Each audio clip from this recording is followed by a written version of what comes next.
face now. Okay, here we go. This is my group for the speech. We have 5. I have a friend here that's going to throw something at me if I mess up. I'm going to show quickly the destinations here. Give me a moment to do this to get it just right so you can see what I'm talking about.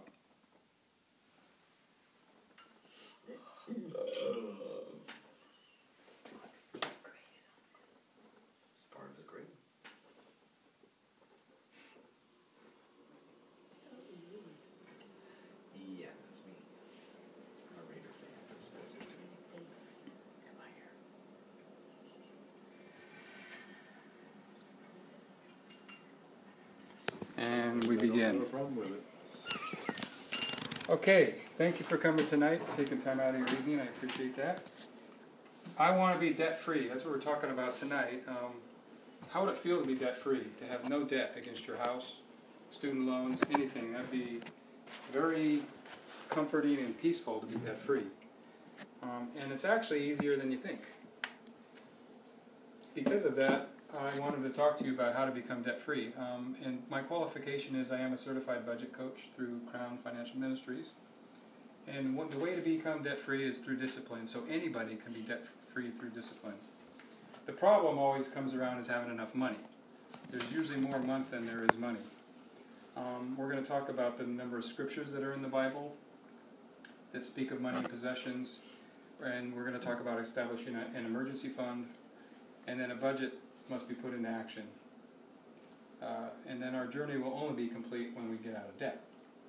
So, once again, the problem is never having enough money. Take a look at your bank account. That'll tell you what you do in your life. The things that you spend are in your bank account. Howard Dayton wrote in his book, Your Money Counts, it is the story of our lives. It tells of our values, how much we save, what we spend, to whom we give. In fact, our checkbooks tell us more about our priorities than does anything else.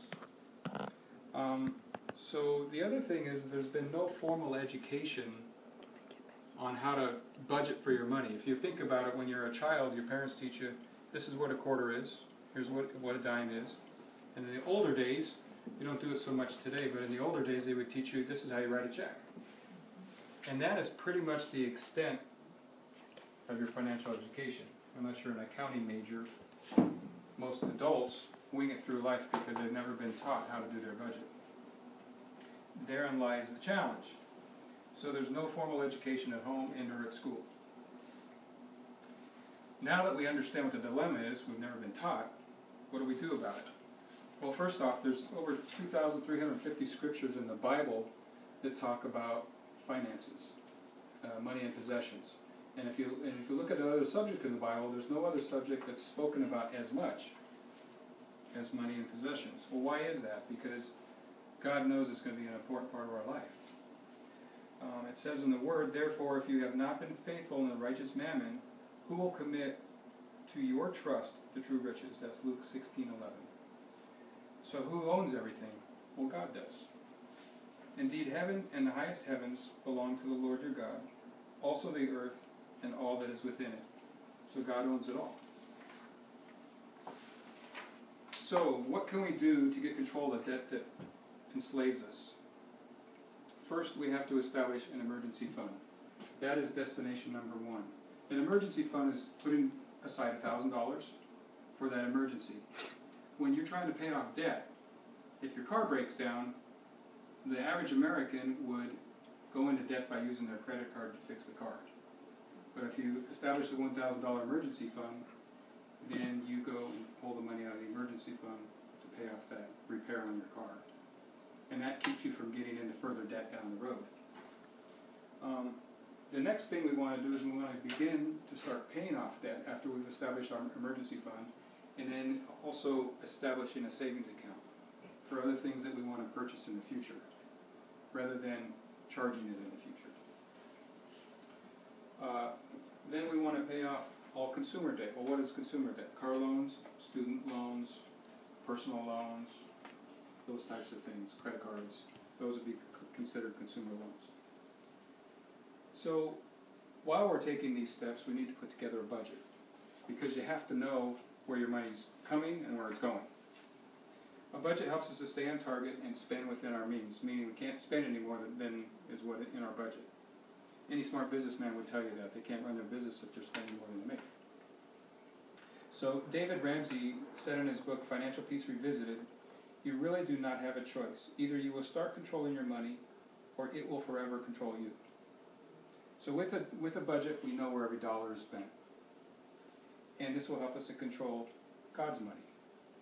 Because in reality, it is His. So now, we want to complete our financial journey. So the next thing we're going to do is we're going to begin to save for major purchases. Automobile, appliances, home, things like that. And also for our children's education. If we have children, we want to pay for their education going down the road. We don't really want to go into debt if we can avoid that. Everybody has a desire to buy an affordable home rather than too big of a home. So we purchase the affordable home with the money that we've saved, and the first thing we do is we start paying it back down again, pay it off, because our goal is to be completely out of debt. Once our mortgage is paid off, then we should have enough money at that time, as we're also saving, is to save for our children's education, to have that all paid for as well. And then fund our estate. So we all need an estate, a retirement plan to live on at the end. So once our retirement is funded, and we've paid off all our debt, now we're free to serve God in whichever desire He has for us. Because we no longer have any debt, we have all, as the income's coming in, we have all this extra money that we've saved for retirement. Now we can use the excess to further the kingdom of God. Because that's what God's called us to do with His money. So in conclusion, we must realize that everything we have, God owns it. He owns it all. It's not ours. And in Crown's Biblical Financial Study, it tells us if we're going to be genuine followers of Christ, we must transfer ownership of our possessions to the Lord. While we realize this, we will begin to ask the question, is this a need or a want? Once again, do I need this thing or do I want it? Once we've turned over our possessions to God and established a budget, paid off obligations, then we will only truly be debt-free. Thank you.